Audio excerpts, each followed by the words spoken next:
नमस्कार, new diary update channel में आपका स्वागत है। मैं हूं राकेश त्रिपाठी, आपको ले चल रहा हूं बड़ी खबर की ओर।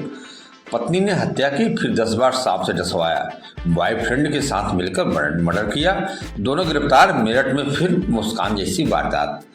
आपको ले चल रहा हूं विस्तृत खबर की ओर। बता दें कि उत्तर प्रदेश के मेरठ में मर्चेंट नेवी अफसर सौरभ हत्याकांड जैसी वारदात फिर हुई है। यहाँ पत्नी ने बॉयफ्रेंड के साथ मिलकर सोते वक्त पति का गला घोटा, फिर शव के नीचे सांप को दबा दिया। सांप ने शव को 10 बार डसा। वारदात के बाद बॉयफ्रेंड को वहां से भगा दिया और खुद दूसरे कमरे में सोने चली गई। सुबह जब घर वाले उठे तो देखा कि युवक की मौत हो चुकी थी। उसके हाथ के नीचे एक जिंदा सांप दबा हुआ था। शरीर पर सांप के डसने के निशान देख परिजन को लगा कि युवक की मौत सांप के डसने से हुई। बुधवार देर शाम पोस्टमार्टम रिपोर्ट सामने आई, जिसमें पता चला कि युवक की मौत दम घुटने से हुई है। आपको बता दें कि इसके बाद लोगों को शक के आधार पर पुलिस ने पहले पत्नी को हिरासत में लिया। पूछताछ में उसने बॉयफ्रेंड का नाम बताया। फिर पुलिस ने दोनों से सख्ती से पूछताछ की, जुर्म कबूल कर लिया। मामला बहसूमा थाना क्षेत्र के अकबरपुर सादात गांव का है। आपको बता दें कि घर वालों के मुताबिक जानकारी जो मिली है, अमित कश्यप उर्फ मिक्की 25 वर्ष से रोजाना की तरह शनिवार को काम करके रात 10 बजे लौटा। खाना खाकर अपने कमरे में सोने चला गया। उसकी पत्नी और बच्चे दूसरे कमरे में सो रहे थे। अमित आमतौर पर सुबह ही जल्द ही जग जाता था। जब वो नहीं उठा तो करीब 5:30 बजे घर वाले उसे कमरे में जगाने पहुंचे। वहां देखा तो उसके शरीर में कोई हलचल नहीं थी। बार बार आवाज लगाने के बाद भी वो नहीं उठा। घर वालों ने उसे हिलाया तो शरीर के नीचे सांप बैठा मिला। इस पर घर वालों ने घबराकर शोर मचा दिया। साथ ही सांप को हटाने की कोशिश भी की, लेकिन सांप बनी जगह से टस मस नहीं हुआ। इसके बाद घर वालों ने महमूदपुर सिखेड़ा में सपेरे को बुलाया। वह सांप को पकड़कर अपने साथ ले गया।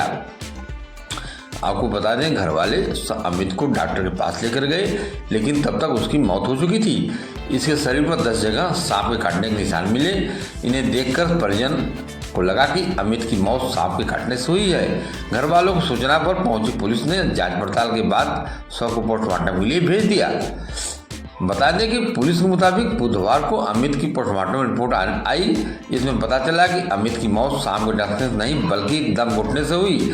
इसके बाद शव को शक के आधार पर पुलिस ने पहले अमित की पत्नी रविता को हिरासत में लिया। पूछताछ में उसने अपनी बॉयफ्रेंड अमरदीप का नाम बताया। शुरुआत में दोनों ने पुलिस को गुमराह करने की कोशिश की, लेकिन जब सख्ती से पूछताछ हुई तो दोनों ने जुर्म कबूल कर लिया। आपको बता दें, प्रेमी अमरदीप ने पुलिस को बताया, मैं और अमित एक ही गांव के रहने वाले हैं। वह मेरे साथ टाइल्स लगाने का काम करता था। वह मेरा दोस्त था। मैं अक्सर उसके साथ घर आता जाता था।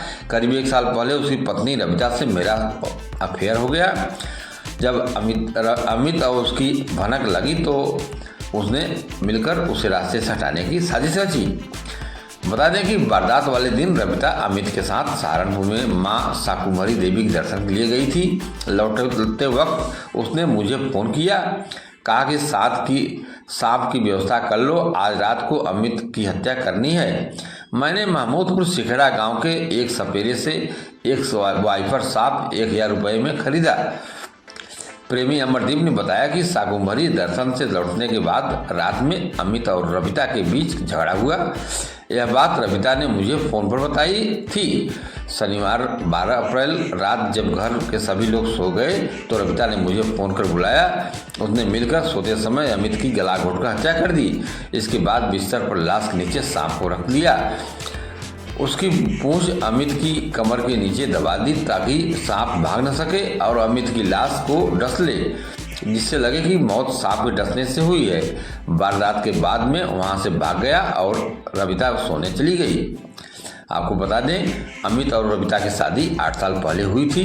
रविता मुजफ्फरनगर की रहने वाली है। दोनों के 3 बच्चे, एक बेटा और 2 बेटियां हैं। एसएसपी डॉक्टर विपिन टांडा ने बताया, पूछताछ में दोनों ने गला दबाकर हत्या के बात कबूल कर ली है। जिस वाइफर सांप ने अमित को डसवाया गया वह बेहद जहरीला होता है। उसके डसने से बचने की संभावना बहुत कम होती है।